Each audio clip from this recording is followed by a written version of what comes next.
జిగేబుల్ news కి స్వాగతం.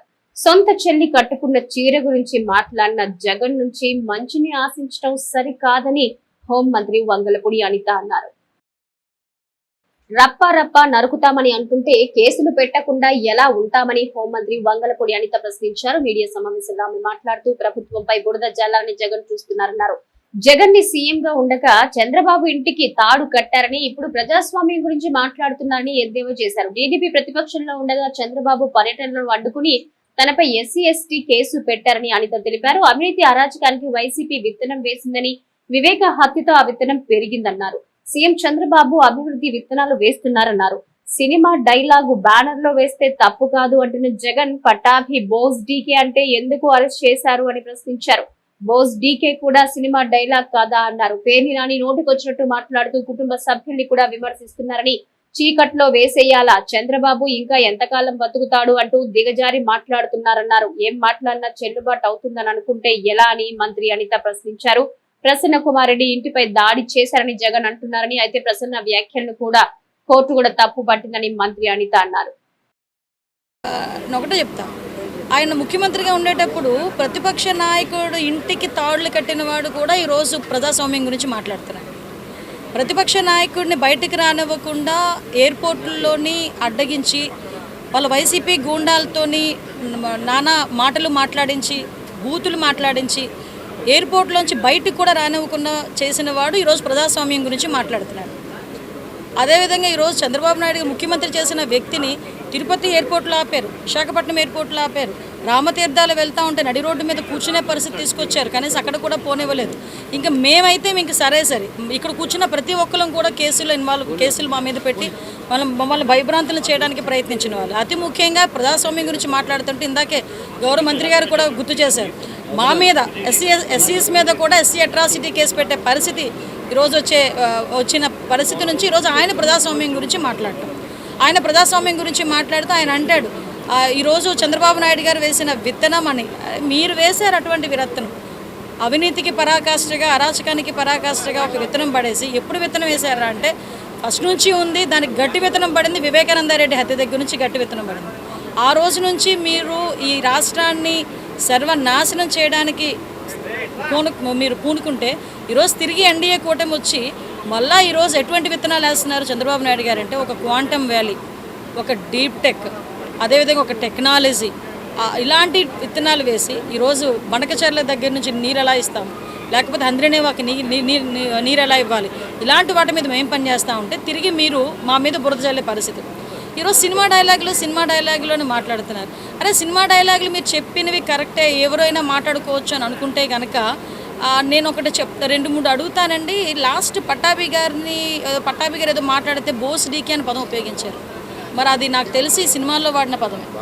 మరి ఆ రోజు ఆ సినిమాల్లో వాడిన పదాన్ని తీసుకొని మీ కార్యకర్తలకి బీపీలు వచ్చినాయి అని చెప్పి మా పార్టీ ఆఫీస్ మీదకి దాడి చేయించి, ఆ రోజు గన్నవరం పార్టీ ఆఫీస్ మీదకి దాడి చేయించి చాలా విధ్వంసం సృష్టించారా మీకు బీపీలు వచ్చిన మీ కార్యకర్తలు.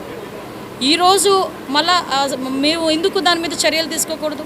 ఒక పోస్టర్ చూస్తే అందు మీద మీరేమైనా అల్లు అర్జున్ అనుకుంటున్నారా? అల్లు అర్జున్ పోస్టర్ గురించి మాట్లాడితే ఎవరు మాట్లాడరు.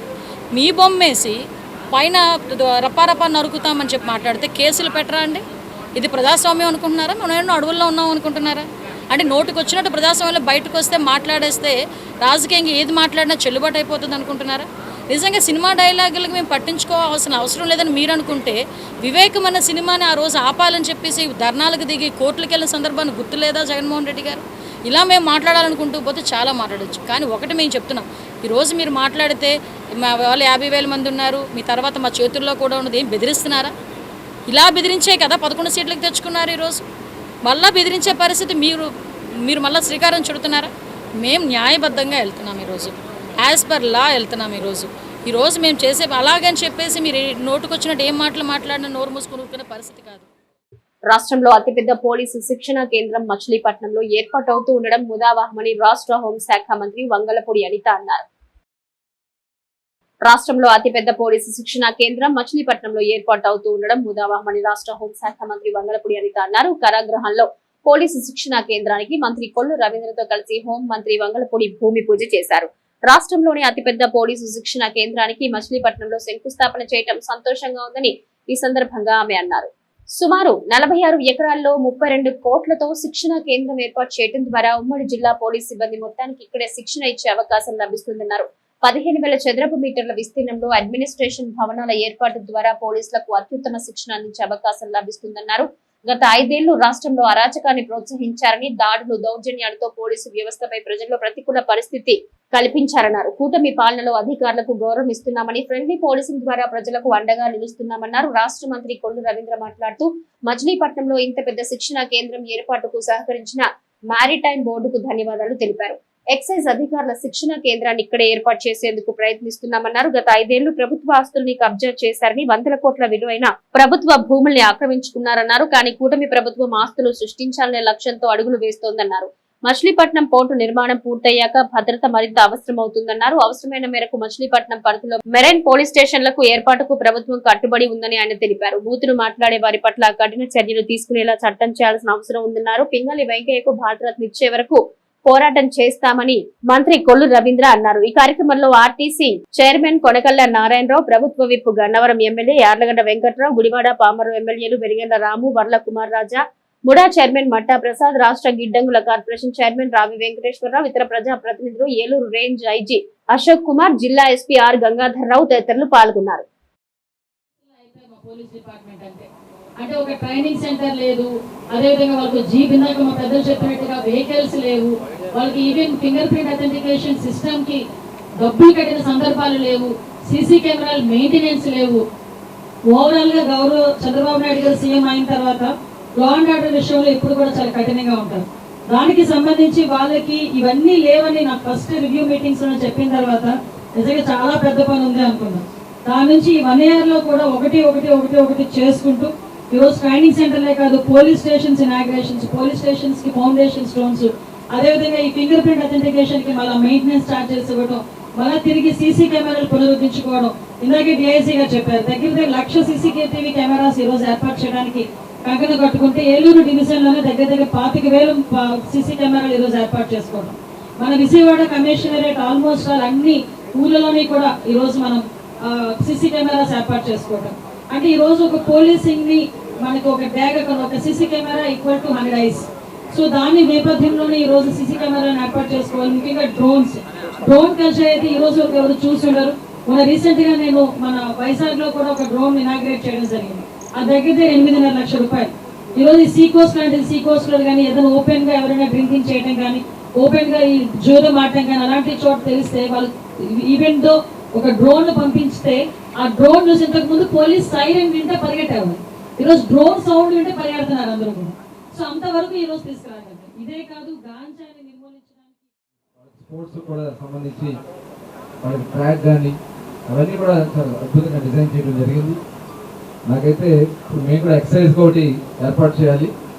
తప్పకుండా దీని పక్కనే ఎక్సర్సైజ్ కూడా అవసరమైతే ట్రైనింగ్ సెంటర్కి ల్యాండ్ మనం ముడా నుంచి కానీ మన అంటే మన కూడా కోర్టుకు సంబంధించిన ల్యాండ్ ఉంటే అది కూడా ఏర్పాటు చేసి ఆ ట్రైనింగ్ సెంటర్ కూడా తీసుకురావడానికి నేను ప్రయత్నం చేస్తున్నాను కూడా ఈ సందర్భంగా తెలియజేస్తూ, మనందరూ గుర్తుండే ఉంటుంది, తెలుగుదేశం పార్టీ కూటమి ప్రభుత్వ ఆస్తులను కాపాడుతుంది, అధికారులు గౌరవిస్తుంది.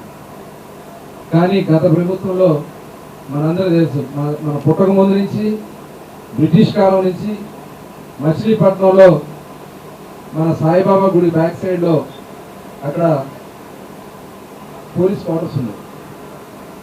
పోలీస్ సంబంధించిన క్వార్టర్స్లో పోలీస్కి ఇవ్వాలి కదా ల్యాండ్, కానీ ఏం చేశారు, అక్కడ పార్టీ హౌస్ కట్టుకున్నారు. 100 కోట్ల విలువ చేసే పార్టీ హౌస్ కట్టుకున్నారు. కొంతమంది అధికారులు, నేను అందరినీ కానీ ఆనాడు ఉన్నటువంటి పోలీస్ అధికారులు మరి ఎందుకు కక్కుతుపడి పార్టీ హౌస్ ఇచ్చారు అర్థం కాదు. అంత అన్ని 100 కోట్ల రూపాయలు ఖరీదు చేసి భూమిని దారం వస్తుంది. అది పోలీసుల కోసం ఏర్పాటు చేయడం జరిగింది. అంతేకాకుండా ఈ టెక్నాలజీ ఉపయోగించి ఎన్నో కేసెస్, సెన్సేషనల్ కేసెస్ మేము చాలా క్విక్గా డిటెక్ట్ చేస్తున్నాము. ఎప్పటికప్పుడు ట్రాఫిక్ మేనేజ్మెంట్ కానీ బీట్స్ కానీ అన్నీ కూడా పర్యవేక్షించడం జరుగుతూ ఉంది. భవిష్యత్తులో ఈ టెక్నాలజీని ఇంకా బాగా వినియోగించి మీకు సేవలు అందజేస్తామని తెలియజేస్తున్నాను. అంతేకాకుండా మీకు అందరికీ తెలుసు, మనకు ప్రధానమైన సమస్య ఇప్పుడు గంజాయి ప్రాబ్లం ఉంది. దీన్ని రూపుమాపడానికి మనము ఈగలని ఆర్గనైజేషన్ కూడా మన ప్రభుత్వం వారు మన చంద్రబాబు నాయుడు ముఖ్యమంత్రి గారు హోమ్ మినిస్టర్ గారు తీసుకొని వచ్చారు. ఈ గంజాయి రూపుమాపడానికి స్పెషల్ డ్రైవ్స్ కండక్ట్ చేసి ఈ గంజాయిని పూర్తిగా నివారించాలని మేము అన్ని రకాల చర్యలు తీసుకుంటామని తెలియజేస్తున్నాను. అంతేకాకుండా ఉమెన్ సేఫ్టీ గురించి కూడా శక్తి యాప్ తీసుకొచ్చాము. ఈ మహిళల్లో పిల్లల్లో అవేర్నెస్ ప్రోగ్రామ్స్ ఏర్పాటు చేసి ఈ కేసుల్లో ఈ సెన్సేషనల్ కేసు ఏదైతే ఉన్నాయో చిన్నపిల్లల మీద జరిగిన నేరాల మీద వాటి మీద శిక్షలు పడడానికి చర్య చేసుకుంటున్నాము. సో ఇవన్నీ సరిగా జరగాలంటే ఈ ట్రైనింగ్ ప్రోగ్రామ్స్ అనేది మనకి బాగా జరగాలి. ఈ పీటీసీ ఈ టైంలో ఈ డీటీసీకి రావడం వల్ల పోలీస్ శాఖకు అత్యుత్తమ ట్రైనింగ్ అంది మరింత సేవలు అందించడానికి వారి వృత్తి నైపుణ్యాలు పెంచుకోవడానికి మనకోసం తెలియజేసుకుంటూ రాష్ట్ర మంత్రి కొల్లు రవీంద్ర నివాసం ఉండే రోడ్డు సెంటర్లో వైసీపీ మహిళా విభాగం చీపుళ్లతో ఆందోళన నిర్వహించింది. మచిలీపట్నంలో రాజకీయాలు నానాటికి హీటెక్కుతున్నాయి. తాజా మాజీ మంత్రులు కొల్లు రవీంద్ర, పేర్ని నానిల మధ్య పరస్పర ఆరోపణల పర్వం ముదిరి ఇరు వర్గాల పోటాపోటీ ఆందోళనలు తారస్థాయికి చేరుతున్నాయి. మంత్రి కొల్లు రవీంద్రపై పేర్ని అనుచిత వ్యాఖ్యలు నిరసిస్తూ తెలుగు మహిళలు పేర్ని నివాసం సమీపంలో చీపులతో ఆందోళన చేస్తే అందుకు ప్రతిగా వైసీపీ మహిళా విభాగం మంత్రి కొల్లు రవీంద్ర నివాసం సమీపంలో చీపులతో ఆందోళన నిర్వహించారు. రాష్ట్ర హోంమంత్రి అనిత మంత్రి కొల్లు రవీంద్రతో కలిసి నగర పర్యటనలో ఉండగానే వైసీపీ శ్రేణులు మంత్రి కొల్లు నివాసం సమీపంలో ఆందోళన చేయడం కోసం మెరుపు. ఈ నేపథ్యంలో వైసీపీ శ్రేణుల ఆందోళనను అడ్డుకునేందుకు పోలీసులు అరగంట తర్వాత చేరుకున్నారు. కార్యక్రమంలో మేయర్ చిటికన వెంకటేశ్వరమ్మ, మాజీ mayor Moka Venkateswaramma, deputy mayor మరియు జిల్లా వైఎస్ఆర్సీపీ మహిళా అధ్యక్షురాలు Seelam Bharathi, deputy mayor Madapati Vijayalakshmi, town YSRCP అధ్యక్షురాలు షేక్ షాహీనా, మాజీ డిప్యూటీ మేయర్ బందెల కవిత, రాసం శెట్టి, వాణిశ్రీ తదితర మహిళా కార్పొరేటర్లు పాల్గొన్నారు. ఒక మినిస్టర్ పాత్రలో ఉండి కొల్లు రవీంద్ర గారు చేస్తున్న అక్రమాలు ఈ బందర్ పార్లమెంట్లో అందరూ చూస్తున్నారు. ఏదైతే మహిళని గుర్తించలేరో, మహిళల్ని అవమానకరంగా మాట్లాడతారో అలాంటి నాయకులు ప్రజాస్వామ్యానికి విరుద్ధమైన నాయకులు అని చెప్పేసి ఇవాళ మేము సాక్షి ఛానల్ ద్వారా కానివ్వండి, ఇతర ఛానల్స్ ద్వారా కానివ్వండి ప్రజలకు ముఖ్యంగా తెలియజేస్తున్నాం. ముఖ్యంగా ఈ ధర్నా ముఖ్య ఉద్దేశం మహిళలందరూ కూడా వాళ్ళ ఆగ్రహాన్ని వ్యక్తం చేస్తూ ఇక్కడ ఇవాళ తెలియజేస్తున్న ఉద్దేశం ఏంటంటే, మొన్న గుడివాడలో ఏదైతే హారికా గారి మీద ఒక గంటన్నర పాటు అన్ని జనసేన, తెలుగుదేశం అన్ని ఉమ్మడి పార్టీలు అన్నీ కలిపి ఒక మహిళ అని కూడా చూడకోకుండా హత్యాయత్నం ఎంత బహిరంగంగా చేస్తే కూడా కేసులు కట్టుకోకుండా వాటన్నిటిని కళ్ళప్పగించుకుని చూస్తూ ఇవాళ ఈ తెలుగుదేశం గూండా రాజ్యంలో ఇవాళ కొల్లు రవీంద్ర గారు మాట్లాడిన మాటలు మహిళా లోకాన్ని అవమానానికి గురి చేసినాయి అని చెప్పేసి కూడా తెలియజేస్తున్నాం. ఒక మహిళని మహానటి అంటున్నాం. మేము పార్టీలోనే ఉన్నాం, కానీ మేము అధికారంలో ఉండగా మేము టీడీపీ వాళ్ళకి అన్ని పథకాలు ఇచ్చాం. మా వైఎస్ఆర్ వాళ్ళకి ఉంటే టీడీపీ వాళ్ళకి ఎక్కువ పథకాలు ఇచ్చాం. మేము ఎప్పుడు భేదం చూపించలేదే, ఎందుకంటే ఇలా చేస్తున్నారు? అది ఇంకొకటి, ఇక్కడ పోర్టు తెచ్చింది ఎవరండి? పోర్టు తెచ్చింది ఎవరు? పేరు నాని గారు. అలాంటి ఆయన్ని, పేరు నాని గారిని కూడా చాలా చాలా చిన్న స్థాయిగా మీరు అసలు చిన్న చూపు చూస్తున్నారు. అంత నాయకుడిని పట్టుకుని మీరు అలా చేయటం, నాని గారిని కూడా అలా అనడం మాకేం బాగలేదు. పార్టీలో ఇక్కడ పోర్టు తెచ్చి బందర్ని రూపురేఖలు దిద్ది బందర్ ఎంతో డెవలప్ చేశారు రాము గారు, పేరుని నాని గారు. అయినా సరే మీరు ఈయన్ని ఎంత విమర్శిస్తున్నారో నాని గారిని కూడా అలా చేయడం చాలా తప్పండి. బాగా చేశారని మెచ్చుకోండి, లేకపోతే కామ్గా కూర్చోండి. మీరు వచ్చి చేసింది ఏంటి ఇప్పుడు వరకు? మీరు వచ్చి ఏమైనా డెవలప్మెంట్ చేశారా? సంవత్సరం అయిందా? ఏమన్నా చేశారా చెప్పండి? చేసిన వాళ్ళ మీద పడేయటం దేనికండి? చేసిన వాళ్ళ మీద, అభివృద్ధి చేసిన వాళ్ళ మీద పడేటట్టు దేనికి? చేతనైతే మీరు పేదలకి కానీ మహిళలకు కానీ ఏమైనా సాయం చేయండి. చేసుకున్నాను. మొన్న ప్రసన్న అన్నకు మధ్య ఒక సంఘటన జరిగింది. ప్రశాంతిని ఏదో అన్నారని ప్రసన్న ఇంటికి వెళ్ళి దాడి చేయడం జరిగింది. ప్రశాంతి ఆవిడ కూడా ఒక మహిళ, అట్లాగే ఉప్పాల హారిక అని ఆవిడ కూడా ఒక మహిళ. అన్యాయం జరిగిందని అక్కడ మాట్లాడినప్పుడు ఇక్కడ హారిక గారి కారు మీద దాడి జరిగినప్పుడు ఇది తప్పని రాష్ట్ర ప్రభుత్వం ఎందుకు ఖండించదో?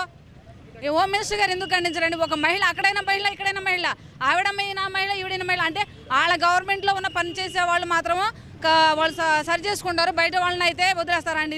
ఇది కరెక్టా? అట్లాంటి జడ్పీటీసీ చైర్మన్ గారికి భద్రత లేనప్పుడు ఇలాంటి సామాజిక ప్రజల్లో మా సామాన్యులు మాకు ఎక్కడ నుంచి భద్రత కల్పించబడుతుంది? కాబట్టి ఎవరికైనా మహిళ అన్న తర్వాత ఈ సమాజంలో ఒకటే న్యాయం ఉంటుంది. కాబట్టి ఎవరికైనా న్యాయం జరగాలి. కొల్లు రవీంద్ర అనే వ్యక్తి మాత్రం హారిక మేడం గారికి క్షమాపణ. మోపిదేవిలో శ్రీవల్లి దేవసేన సమేత శ్రీ సుబ్రహ్మణ్యేశ్వర స్వామి ఆలయంలో పవిత్రోత్సవ సహిత ఆషాఢ కృత్తిక మహోత్సవాలు ఘనంగా ప్రారంభమయ్యాయి. మోపిదేవిలో శ్రీ వల్లి దేవసేన సమేత శ్రీ సుబ్రహ్మణ్యేశ్వర స్వామి ఆలయంలో పవిత్రోత్సవ సహిత ఆషాఢ కృత్తిక మహోత్సవాలు ఘనంగా ప్రారంభమయ్యాయి. దేవాదాయ శాఖ డిప్యూటీ కమిషనర్ ఆలయ కార్యనిర్వహణ అధికారి దాసరి శ్రీరామ వరప్రసాదరావు ఆధ్వర్యంలో పవిత్రోత్సవాలు అంగరంగ వైభవంగా ప్రారంభమయ్యాయి. కొమ్మూరి ఫణికుమార్ శర్మ బ్రహ్మత్వంలో ఉదయం నుంచి ప్రత్యేక పూజా కార్యక్రమాలతో పవిత్రోత్సవాలను ప్రారంభించారు. గోపూజ, సుప్రభాత సేవ, అభిషేక, జల సంగ్రహణం, ఆలయ ప్రదక్షిణ, విఘ్నేశ్వర పూజ, పుణ్యాహవచనం, పంచగవ్య ప్రాసన, అఖండ స్థాపన, వాస్తు మండప ప్రార్థన, సుబ్రహ్మణ్య మూలమంత్ర అనుష్ఠానాలు, మహానివేదన, నీరాజన, మంత్రపుష్పాలు కార్యక్రమాలను కొమ్మూరు ఫణికుమార్ శర్మ నేతృత్వంలో పండితులు సాంప్రదాయబద్ధంగా నిర్వహించారు.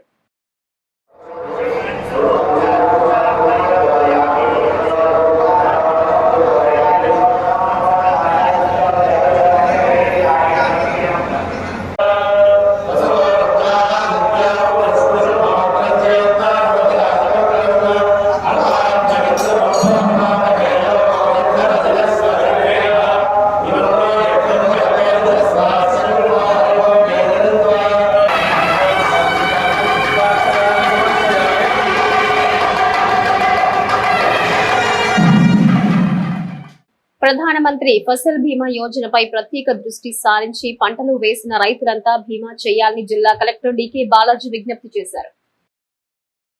ఈ జిల్లా కృష్ణా నది పరివాహక ప్రాంతంలో ఉందని, జిల్లాలో కురిసే వర్షాలే కాకుండా మహారాష్ట్ర, కర్ణాటక, తెలంగాణ రాష్ట్రాల్లో కూడా వర్షాలు కురిసినప్పుడు కృష్ణా నదికి వరదలొచ్చి వరద నీరు సముద్రానికి వెళ్లాలంటే జిల్లా మీదుగానే ప్రవహించాల్సి ఉంటుందని జిల్లా కలెక్టర్ పేర్కొన్నారు. అప్పుడు పంటలన్నీ మునిగిపోయే ప్రమాదం ఉందని ఆయన హెచ్చరించారు.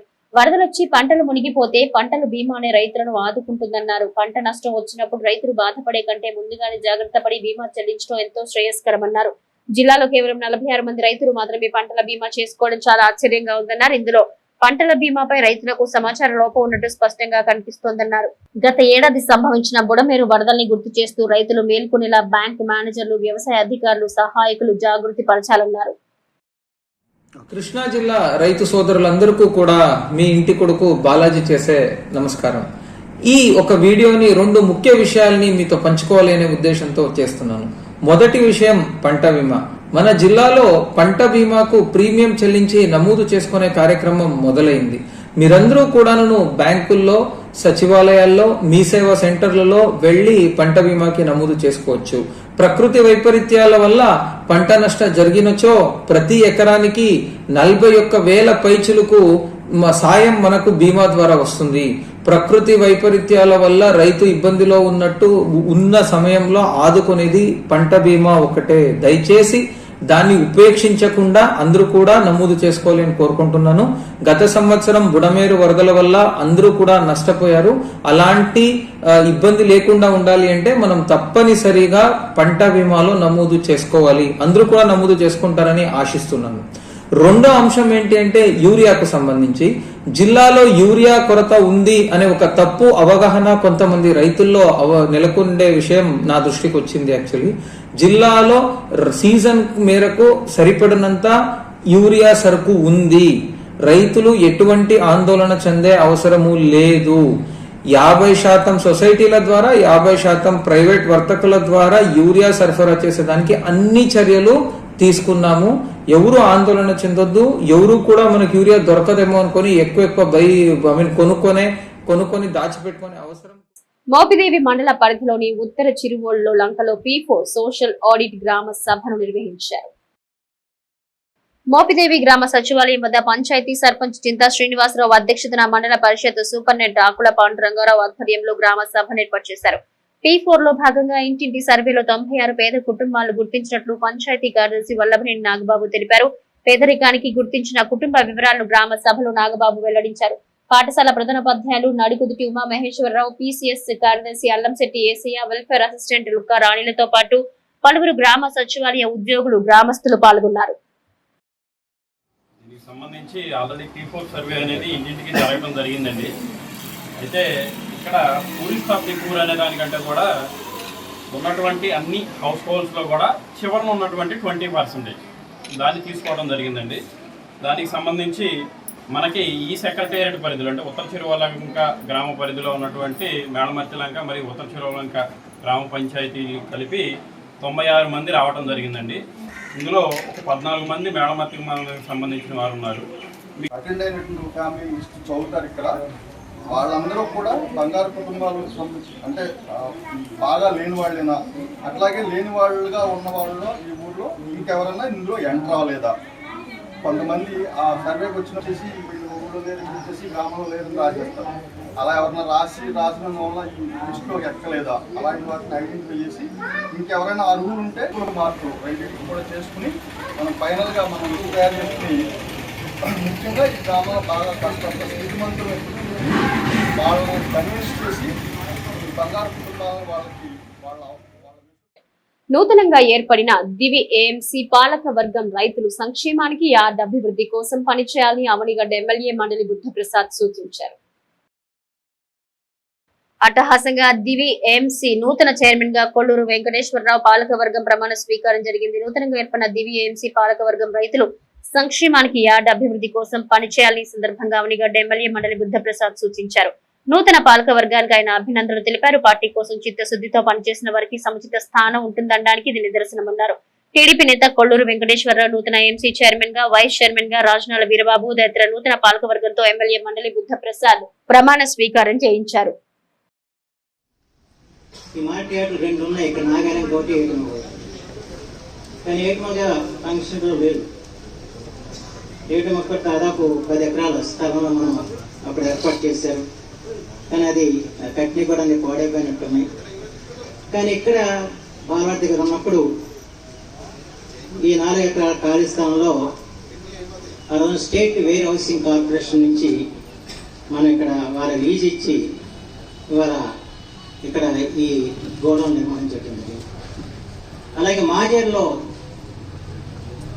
తొమ్మ చౌదరి గారు మార్కెట్ నుంచి వారు అందుకోవడంతో మాజేరు మనం పెద్ద సముదాయం నిర్మాణం చేస్తాం. ఆ రోజు మార్కెట్ మన మార్కెట్కి మన దీని వేరే స్టేట్ హౌసింగ్ కార్పొరేషన్కి ఎల్ఎస్ఆర్ ప్రసాద్ గారిని వారు అధ్యక్షులుగా ఉన్నారు. ఆయన కొంచెం నాకు సన్నిహితులు అవడంతో ఆ రోజున మన నియోజకవర్గానికి ప్రత్యేక ప్రాధాన్యత ఇచ్చి ఈ గోడౌన్ ఏర్పడటానికి ఆయన చేసిన సహకారానికి ఆయనకి ఎప్పుడు కూడా కృతజ్ఞతగా ఉండాల్సిన అవసరం మాత్రం ఉందని చెప్పి నేను భావిస్తున్నాను. అయితే జంక్సాల మార్కెట్ ఈ రోజున దయనీయమైన పరిస్థితిలో ఉంది. ఇక్కడ గోడౌన్లో ఖాళీ లేవని చెప్పారు, సంతోషం. కానీ అక్కడ గోడౌన్లు అన్ని ఖాళీగా ఉన్నాయి. గోడౌన్లో మీటింగ్ పెట్టుకోవచ్చు అక్కడ. ఆ రకమైన పరిస్థితి అక్కడ ఉంది. అయితే గత అదే రకంగా అంబటి బ్రాహ్మణి గారి దగ్గర పనిచేశాను, సైగం అర్జున గారి దగ్గర పనిచేశాను, రమేష్ నాయుడు గారి దగ్గర పనిచేశాను, మళ్ళా అంబటి హరిప్రసాద్ గారి దగ్గర కూడా పనిచేశాను. 2014 నుంచి గౌరవనీయులు మండలి బుద్ధప్రసాద్ గారి దగ్గర పనిచేస్తున్నారు. ఇవాటి వారికి కూడా ఏ మొత్తం కూడా అంటే ప్రతి ఒక్క నాయకుడి దగ్గర చేసిన అనుభూతి వేరు. ఈ 10 సంవత్సరాల మట్టి 11 సంవత్సరాల మట్టి మండలి బుద్ధప్రసాద్ గారి దగ్గర నేను పనిచేసుకునే అనుభూతి, నాకు ఒక విలువలతో కూడిన అనుభూతి మీరు ఈ 10 సంవత్సరాలు 11 సంవత్సరాలు మీరు తెచ్చుకుందని చెప్పానని నాకు మీరు అలాగే ఇచ్చారు సార్. ప్రజలు అలాగే ఇచ్చారు. మీ మీద గౌరవంతో నేను చేసుకుంటాం.